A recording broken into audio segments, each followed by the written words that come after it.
Hello, my name is Nora Estrada. I will be doing my presentation on the Commission on Cancer Standards.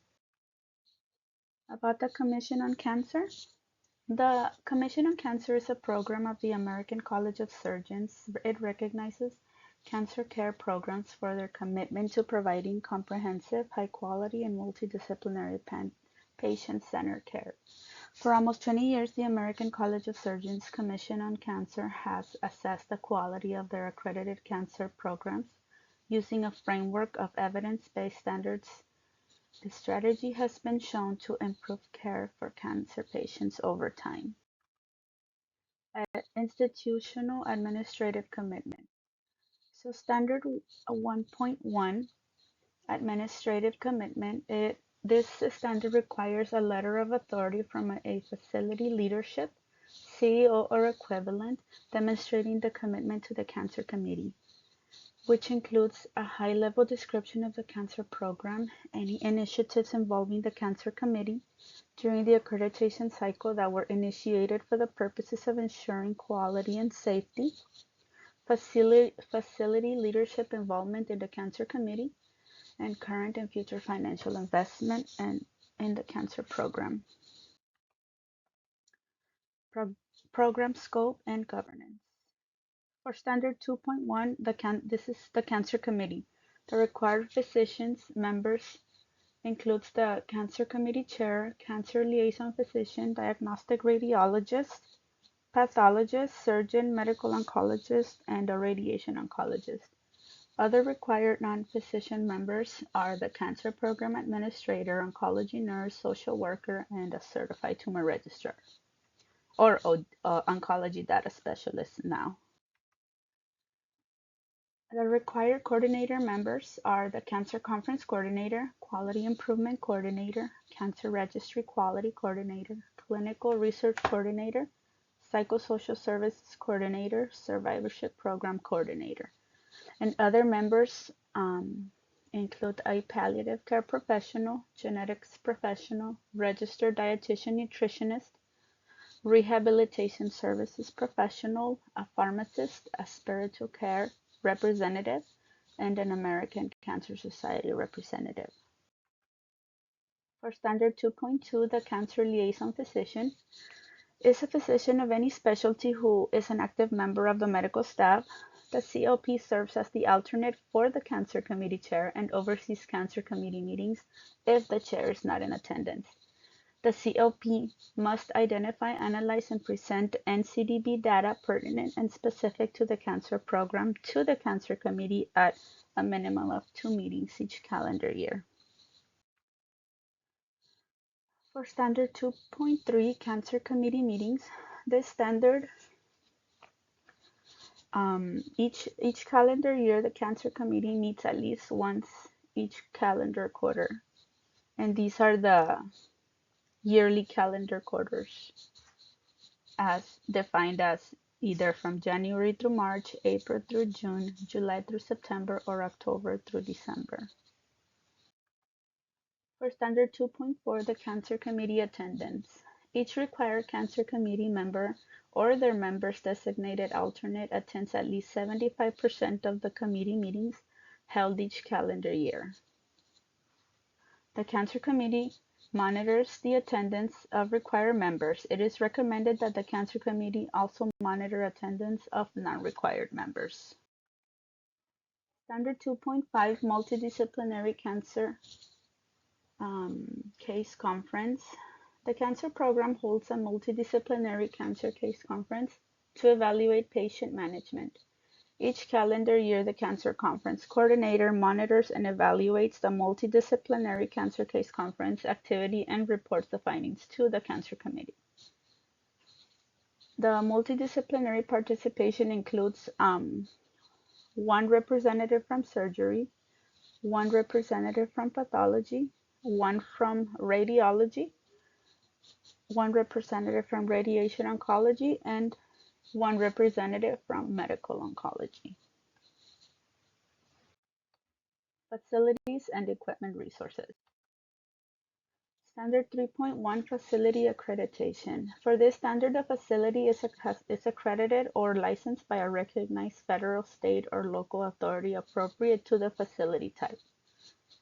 In this instance, the Joint Commission accreditation pertains to this standard. Standard 3.2 Evaluation and Treatment of Services. The program provides diagnostic imaging services, radiation oncology services, and systemic therapy services on-site or by referral. Quality assurance practices are in place for the required services available on-site. Personnel and services resources. For standard 4.1 Physician Credentials. So cancer patient management is conducted by a multidisciplinary team including radiologists, pathologists, surgeons, radiation oncologists, and medical oncologists.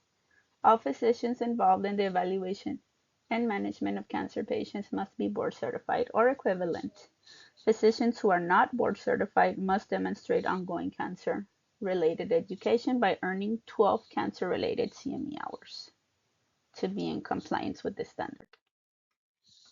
For standard 4.2 Oncology Nursing Credentials, the oncology nursing care is provided by nurses with specialized knowledge and skills demonstrated by a cancer-specific certification or continuing education in oncology nursing.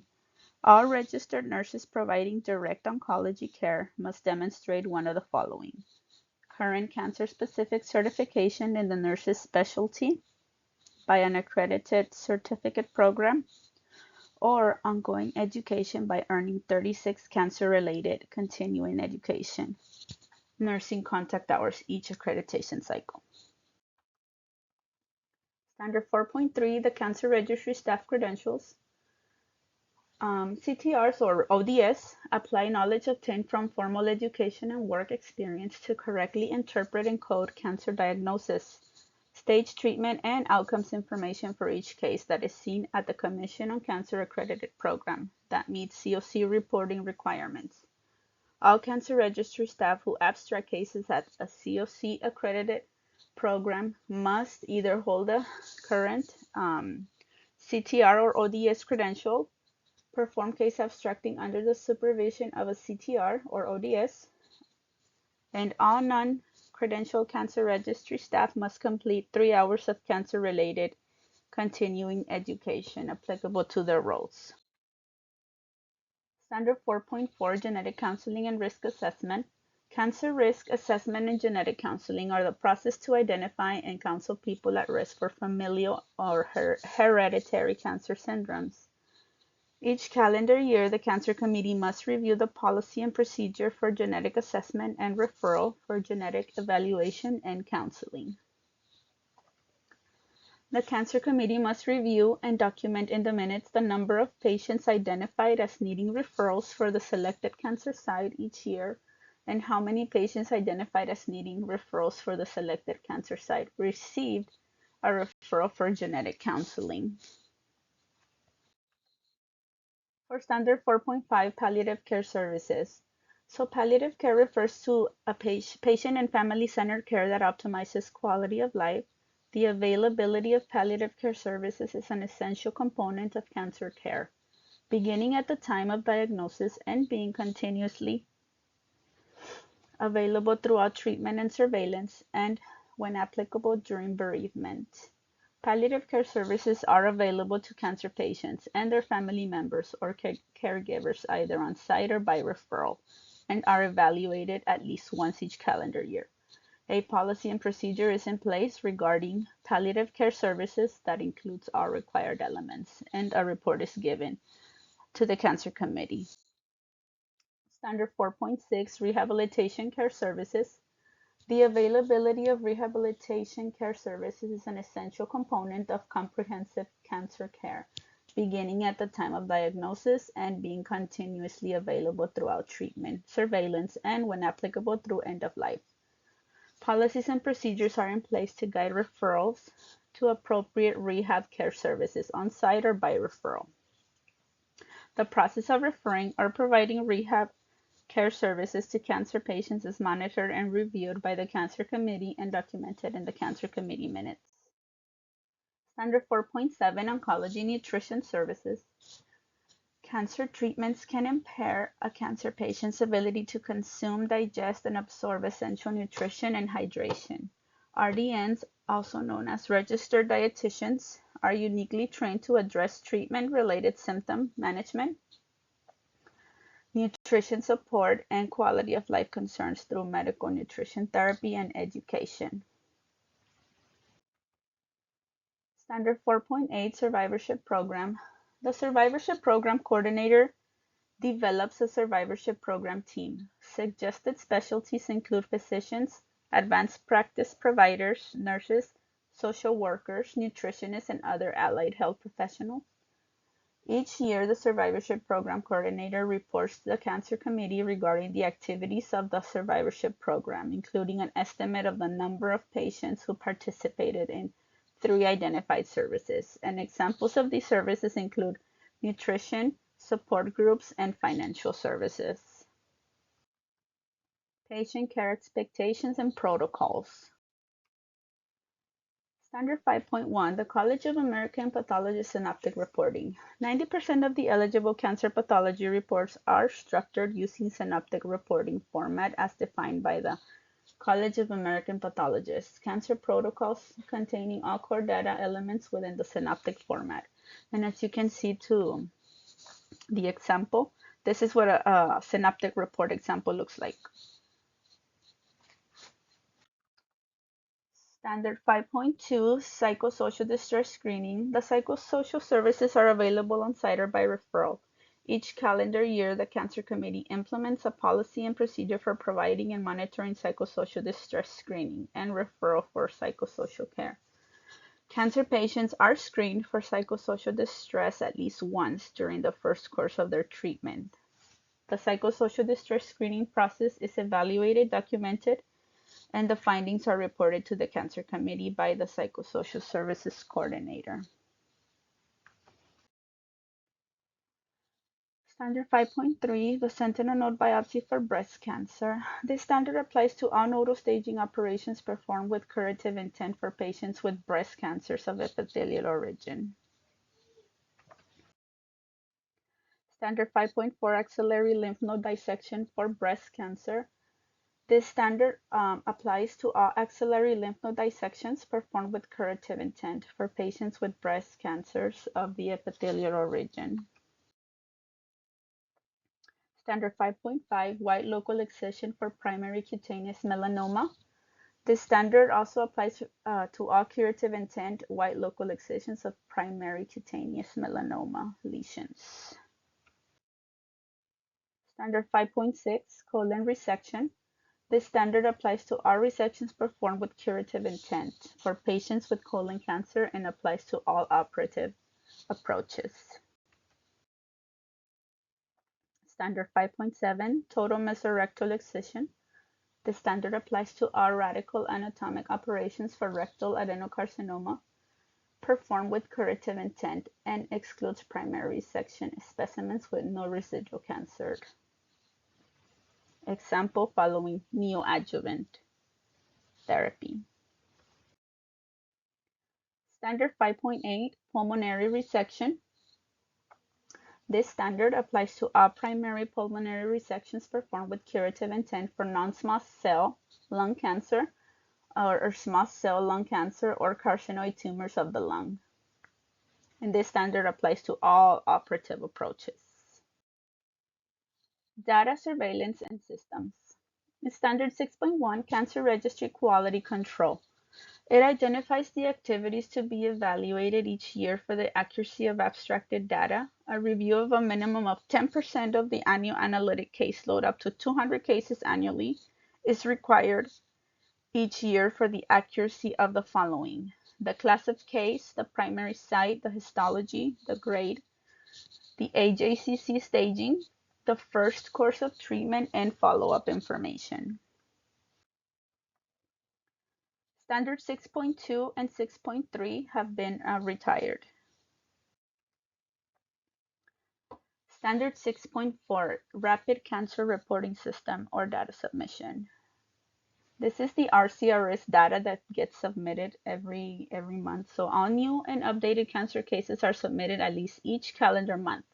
All complete analytic cases for all disease sites are submitted via RCRS as specified by the annual call for data. The Rapid Cancer Reporting System data and required quality measures performance rates are reviewed by the Cancer Committee at least twice each calendar year and are documented in the Cancer Committee minutes. Standard 6.5, follow-up of patients. The long-term follow-up is essential to evaluate outcomes of cancer care. Accurate follow-up data enables the program to compare outcomes with regional, state, or national statistics. Follow-up information is obtained at least annually for all analytic cases of living patients included in the cancer registry database. An 80% follow-up rate is maintained for all eligible analytic cases from the most current year of completed cases through 15 years before or the program's first accreditation date. A 90% follow-up rate is maintained for all analytic cases diagnosed from the most current year of completed cases through 5 years before the program's first accredited date, whichever is shorter. So the methods to obtain follow-up information include, but are not limited to, the following. Following or managing physicians, program inpatient or outpatient services, pathology reports or death certificates, internet sources, or communication with other facilities. Quality improvement. Standard 7.1, accountability and quality improvement measures. The Cancer Committee monitors the program's expected estimated performance rate for accountability and quality improvement measures selected by the COC. The monitoring activity is documented in the Cancer Committee minutes. For each accountability and quality improvement measure selected by the COC, the quality reporting tool shows a performance rate equal to or greater than the expected EPR specified by the COC. If the expected EPR is not met, the program has implemented an action plan that reviews and addresses the program's performance below the expected EPR. Standard 7.2, monitoring concordance with evidence-based guidelines. For this standard, a physician conducts an in-depth analysis to determine whether initial diagnostic evaluation and first course of treatment provided to a patient is concordant with evidence-based national treatment guidelines. The study must be a retrospective review of individual patient evaluation and treatment information, which includes a patient's medical record review. The report detailing all required elements of the study, including the results of the analysis and any recommendations for improvement, are reported to the Cancer Committee and documented in the Cancer Committee minutes. Standard 7.3, Quality Improvement Initiative.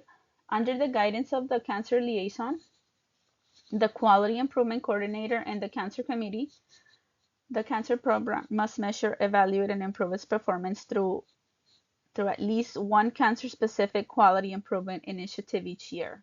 This quality improvement initiative requires the program to identify a problem, understand what is causing the identified problem through use of a recognized performance improvement methodology, and implement a planned solution to the problem. This report and the status of the quality improvement initiative must be given to the Cancer Committee at least twice each calendar year. Standard 7.4 is the cancer program goal. An annual goal setting provides direction for the strategic planning of cancer program activities. Each calendar year, the cancer program establishes and documents in the Cancer Committee minutes one cancer program goal, appropriate and relevant to the cancer program and its patient population. At least two status updates and goal progress are documented in the Cancer Committee minutes in the same calendar year as its establishment.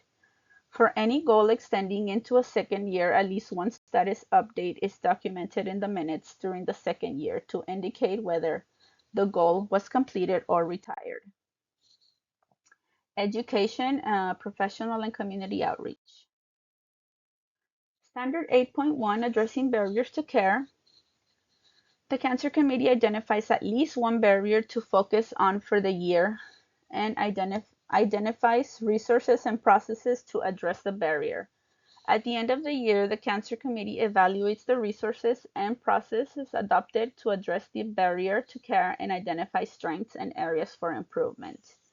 Examples include gaps in community resources, identified populations in need, uninsured or underinsured patients, healthcare provider shortages, transportation, or pharmaceutical.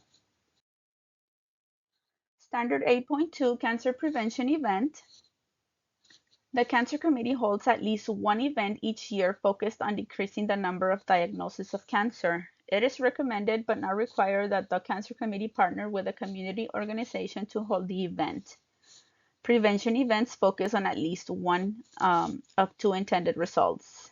A change in the behavior that reduces the risk of cancer will develop, or an increase in the participants' knowledge and awareness of cancer risks. Examples of behavioral risk reduction events include a smoking and tobacco or vaping event, alcohol avoidance, a nutrition event, a physical activity or weight reduction. For example, when they do the 5K runs for the breast cancer awareness, that is a physical activity. Avoidance of sun exposure, and also HPV vaccinations. Standard 8.3 Cancer Screening Event. Cancer screening events applies screening guidelines to detect cancers at an early stage, which improves the likelihood of increased survival and decreased morbidity. The Cancer Committee holds at least one event each year focused on decreasing the number of individuals who present with late-stage cancer. A summary of the cancer screening event is presented to the Cancer Committee and documented in the Cancer Committee minutes. Examples of screening events include breast or imaging and physical exams, for colon, colonoscopies, for cervix, pap smear tests, for the skin, body skin exams, for the lung, the low-dose computed tomography, and head and neck oral examinations by an ENT. Research. Standard 9.1 Clinical Research Accrual. The Cancer Program establishes a screening policy and procedure to identify participant eligibility for clinical research studies and how to provide clinical research information to subjects. The Clinical Research Coordinator documents and reports clinical research information and the annual enrollment in clinical research studies to the Cancer Committee each calendar year. Research studies eligible to count as accruals must be cancer-related, be approved by internal or external institutional review board or the IRB that is responsible for the review and oversight of the research study, and have an informed written patient subject consent unless consent is waived by the IRB. Standard 9.2 Commission on Cancer Special Studies. The Commission on Cancer will periodically design and conduct special studies based on study criteria. Selected accredited programs will be required to participate in each study for standard compliance. The case included in the study and due date will be specified in the study documentation provided by the COC to fulfill the standard. All selected programs must submit all requested information for the cases identified by the specified deadline. And that is the end of my presentation. These are my references. Thank you.